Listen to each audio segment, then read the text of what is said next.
All right, guys, I am going to videotape this for you. This is an explanation of your final assignment. So this assignment will be due next Friday by the end of the day. And this is the final assignment you have to do for this class. We will also have a final exam, and I will post a separate video in which we go over the study guide for the final exam. But this is your final assignment. So you're going to do a photo story.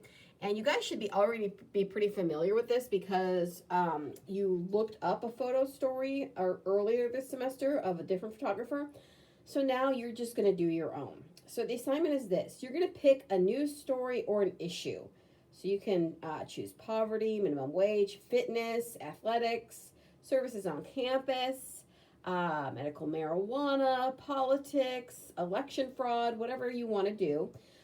And if you don't want to do a news story or issue, you can also pick a person to do a story on. It can be an official on campus, an alumni, someone in the community. It can even be someone in your family. Or finally, you can do a demonstration of a project or an activity. So you could do a demonstration on like how to cook an omelet or how to bake cookies or how to apply makeup. So you can do a demonstration, or you could do a day in the life story of someone else or yourself.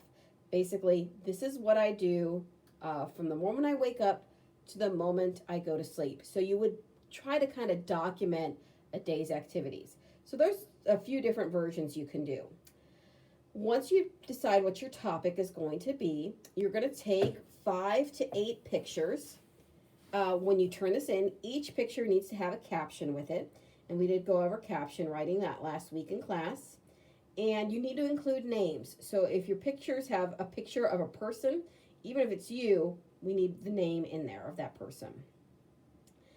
Your project must have a title. And what you're going to do is you're going to take your 5 to 8 pictures and you're going to put them in order. So you can either put them in a Word document, cut and paste and put, one picture on with a caption on each page. Or you can put them in a PowerPoint presentation. Or if you're really ambitious, you can do a video. I know we don't have access to the cameras or the software here, but if you wanted to shoot a video on your phone and use some sort of freeware editing program, you are more than welcome to. However, you do not have to. So it can be a Word document or a PowerPoint.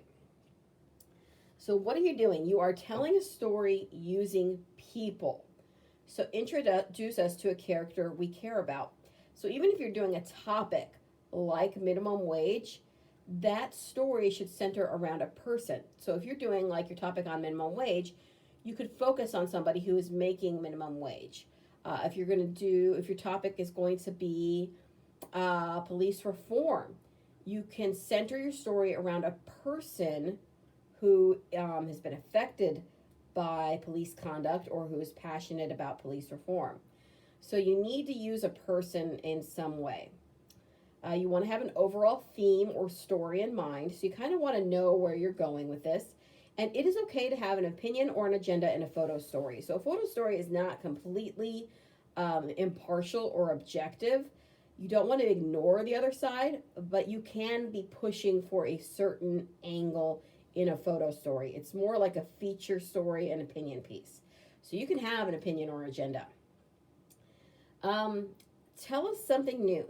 There should be some new piece of information in your story, or if it's something familiar, show it to us in a new way. Make sure you do set the scene. So, if you're doing a day in your life, show us your home. If you're doing a demonstration, show us where you do this activity. Like if you're going to do a workout demonstration, show us the gym. If you're going to do a cooking demonstration, show us the kitchen. If you're doing a topic about minimum wage and you're focusing on a person who makes minimum wage, show us where that person works. So have some pictures that set the scene. I would take plenty of shots. I know I said 5 to 8, but I would take more than that. And then you can pick from those of what your best ones are. So you should have each photo you use in the final project should fit into one of these categories. You should have a signature shot, which is a photo that summarizes the entire issue and illustrates essential elements of the story. So it's the photo that tells the whole story, that best captures what you are trying to say. And it will also be the photo that you use on your cover page. An establishing or overall shot is a wide angle shot to establish the scene. So again, this goes into show us where this is happening. You want to have at least one close-up. A close-up is a detailed shot to highlight a specific element of the story. Close-up shots, sometimes called detail shots, really don't have a lot of narrative.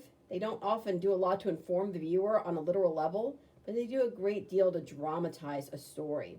So it could be a close-up shot of a person's face. It could be a close-up shot of a person's hands engaged in an activity. Just a close-up of something that's important to the story. Portrait. So this can either be a tight headshot or a more environmental portrait in a context relevant to the story, but it's got to have a person in it.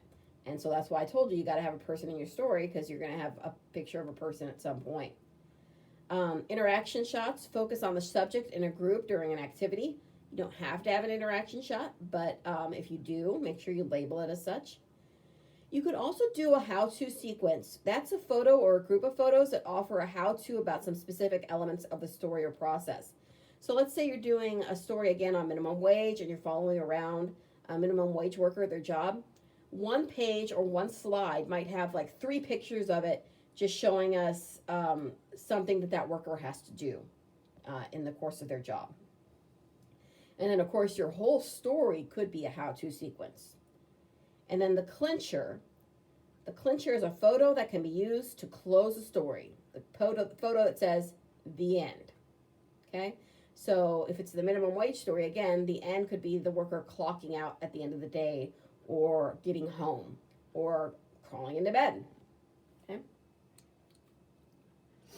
So there's 3 different structures you can use in a photo story. You don't have to tell me which one it is. Hopefully it will be evident from your story. But one structure is process. And that's when the photographer is basically showing us something, how it's done from beginning to end. So that's going to be very helpful with how-to videos or how-to demonstrations. Chronology, real or implied. You can let time structure your story. That's a very typical way to structure a story through time, is a day in the life piece. So if you're doing a day in the life of, yourself, obviously those pictures, you would want them to go in chronological order. You would not, for example, put a nighttime picture before you would put a morning picture unless you wake up at night. But chronological order. Or you can do highlights, which basically show the peak moments or most dramatic aspects of the topic. Here's some tips to follow. Angle of view, when possible. Try and keep the angle of view consistent in a series. Meaning, if you take one picture from eye level, try and take them all from eye level. Don't fool around and give us a bunch of different weird angles, because this is a story that you want to flow. And in order for the story to flow, you do need to have some consistency in there. Also, remember that 180-degree line. Try not to cross the 180-degree line. Try to shoot consistently from the same angle. Focal length. Try and be consistent in the focal length of your lens. This will ensure consistent perspective. You guys probably aren't going to be using a camera with different lenses for this project. You're probably just going to use the cameras on your phones. But if you are going to use a fancy camera that has different lenses, I'd use the same lens. And then framing. All the images should be framed about the same way. So if your focal length stays the same, you may need to step further away for larger objects and closer for smaller objects. Which means if you're going to shoot a small object, don't have the super small object be like sitting in the middle of a desk and you show how small it is by showing the whole desk. Zoom in and get closer up to that small object. Same for larger objects. You might not want the larger object to fill the whole screen. You might want to include other elements in there. When it comes to color and image quality, if possible, try to avoid using a flash. Try and be consistent with the lighting. So try to always have some sort of ambient light and kind of the same amount of ambient light available to you. Depth of field should also be fairly consistent. If you're going to use shallow depth of field, you should kind of use it with all your pictures. Or if you're going to use deep depth of field, you should use it with all your pictures. The exceptions are if you do a close-up or a macro shot. I understand a close-up or a macro shot might naturally end up with a shallow depth of field, and that's okay. When you are taking pictures, talk to your subject, ask them questions, make conversation, and shoot while you're talking. If you are talking to someone while you're taking their picture, it's just going to be a much more natural shot. And then take your time, get the focus right, get the lighting right. Here I've got 2 pages of links that got examples bringing you to different photo stories. But again, you should be pretty familiar with this because you have all already sent me examples of photo stories for previous assignments. Okay, so that's your final assignment. You're basically going to do a photo story, so 5 to 8 pictures put together in a presentation, much like you did with your fall collage or with the shots you did where I asked you to get, the different types of shots, the shots with circus colors, portraits, all that. So you've already done a slideshow, and this is going to be very similar to that. It just won't necessarily be a video. It'll probably be more likely a PowerPoint presentation or a Word presentation. So once you get that done, you can turn that in on Canvas, and you will be able to either put a link in there or actually, upload the file. Again, you have until next Friday to do that. So that would be, let's see, today's the 8th. So you have until the 18th to do it. So you have a little over a week to work on it, and I don't think it should take you that long. Again, you will also have a written final exam over some of the things we went over in class, which includes writing captions, photo editors, image control, aperture and shutter speed, and ISO.